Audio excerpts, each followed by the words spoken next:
Donald Trump has landed in the United Kingdom, and he did so with a strong and unmistakable message. Wasting no time, the U.S. president issued a stark warning to Keir Starmer and European leaders, claiming that uncontrolled immigration is fueling what he described as an invasion that is tearing Europe apart.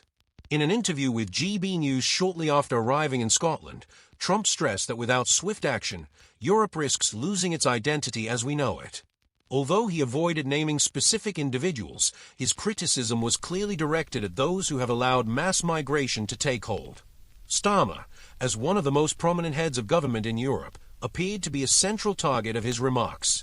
At the same time, Trump praised those leaders who have taken firm action to protect their national borders, lamenting that their efforts have gone largely unrecognized.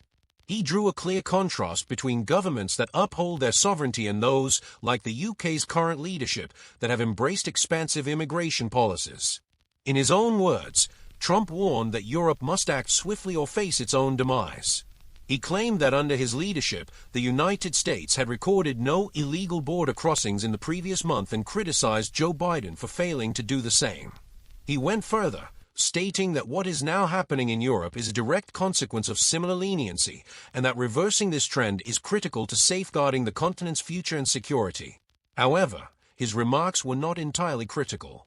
Trump also reserved praise for Keir Starmer, describing him as a decent man, albeit with more liberal leanings. He acknowledged Starmer's success in securing a trade deal with the European Union, a feat that had eluded previous British governments for over a decade. Trump characterized this as a significant achievement for the UK and a positive sign of potential cooperation between the two nations.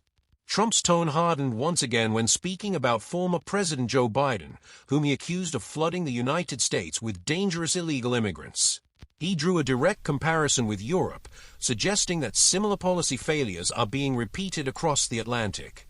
Although his trip to Scotland was initially framed around personal engagements, including time spent at his Turnberry Golf Resort, it quickly took on a political dimension through a series of pointed statements signaling his renewed presence on the global stage.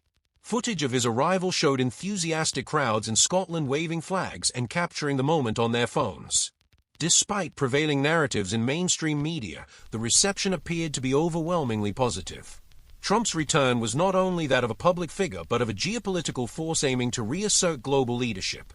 More than a ceremonial visit, this was a declaration. Under Trump's leadership, the United States is reclaiming its role at the forefront of world affairs.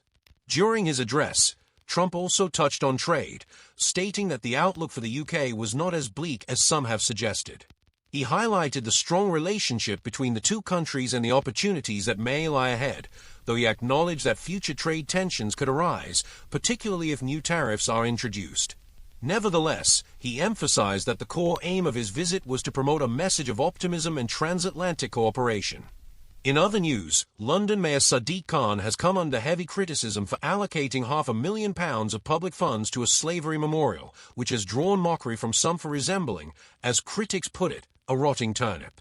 The sculpture, titled The Wake and standing 7 meters tall, is set to be installed in the Docklands in 2026. The investment has been particularly controversial given that it was announced shortly after the Metropolitan Police warned of a £260 million budget shortfall. Several critics, including former MP Jacob Rees-Mogg, have argued that the funds would have been better spent on recruiting additional officers and enhancing public safety in the capital. Rees-Mogg also pointed out the existence of the Buxton Memorial, which commemorates the abolition of slavery in the British Empire, questioning whether the mayor is even aware of it. The project is part of a wider global network of monuments unveiled by Khan during a visit to West Africa. According to his team, public money will be used solely for the London installation.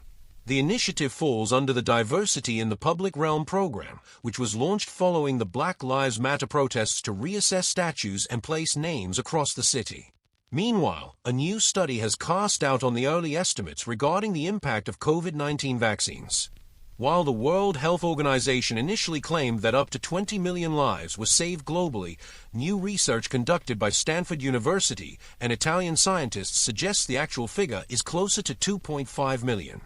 The analysis found that the vast majority of lives saved were among those aged over 60, while the number of deaths prevented among younger people, particularly those under 30, was minimal. The study also indicated that over 5,000 people needed to be vaccinated to save a single life, with that number rising to more than 100,000 in the younger age groups. The authors argue that universal vaccination mandates, implemented without consideration of individual risk, may have been misguided. Since 2021, more than 13 billion doses of COVID-19 vaccines have been administered worldwide. However, concerns about potential side effects have also emerged, especially among younger populations. In the UK, over 17,500 people have filed claims for compensation related to vaccine-related injuries. In June, manufacturers added warnings about myocarditis and pericarditis to the prescribing information for mRNA vaccines.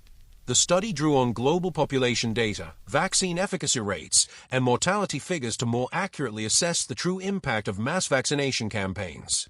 Researchers concluded that it would have been more reasonable to prioritize protection for those who stood to gain the most clinical benefit. What are your thoughts on these topics? Let us know in the comments, and if you haven't already, give the video a like and subscribe to the channel for more UK-focused news and analysis. See you in the next one.